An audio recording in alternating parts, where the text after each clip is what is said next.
Aux Arcs Film Festival, on s'attendait sans doute cette année à des films européens sur MeToo, sur l'inclusion, et je dois dire qu'on peut être un petit peu étonné parce que les films qu'on a vus pour l'instant sont plutôt sur l'intime, avec notamment des films sur l'enfance, comme Béni de Nora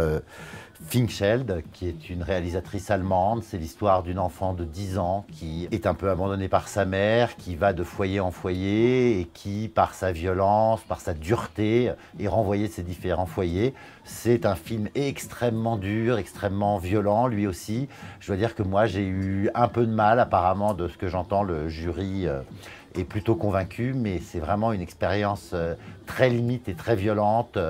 surtout si on a des enfants. Sur le même thème de l'enfance maltraitée, on a vu Disco, qui est un film norvégien, et comme mon norvégien n'est pas très bon, je vais vérifier le nom de l'auteur, qui s'appelle Jonna Ninkun Silverstein. La particularité de ce film, c'est qu'il est avec Joséphine Frida Petersen, qu'on a pu voir dans Scam, la série pour ados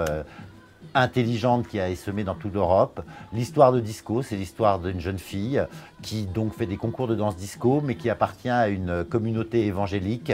où on lui dit en permanence que la solution à tous ses problèmes, c'est Jésus. Il y a une ambiance extrêmement oppressante, d'autant plus oppressante que ces gens ont l'air cool, ils sont en sweatshirt, ils sont sympathiques, et pourtant, on sent que ce sont quand même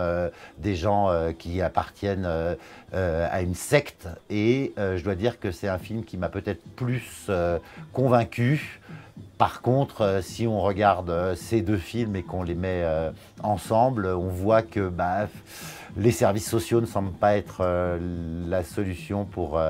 les enfants, Jésus non plus. Pour l'instant, il n'y a pas de solution. Un autre thème qui est abordé par plusieurs films, comme Deux de Fabio Meglietti avec Barbara Suková, c'est la vieillesse, qu'on retrouve aussi dans Lettre à Franco, le nouveau film d'Amenabar, dont nous vous parlerons dans une autre chronique.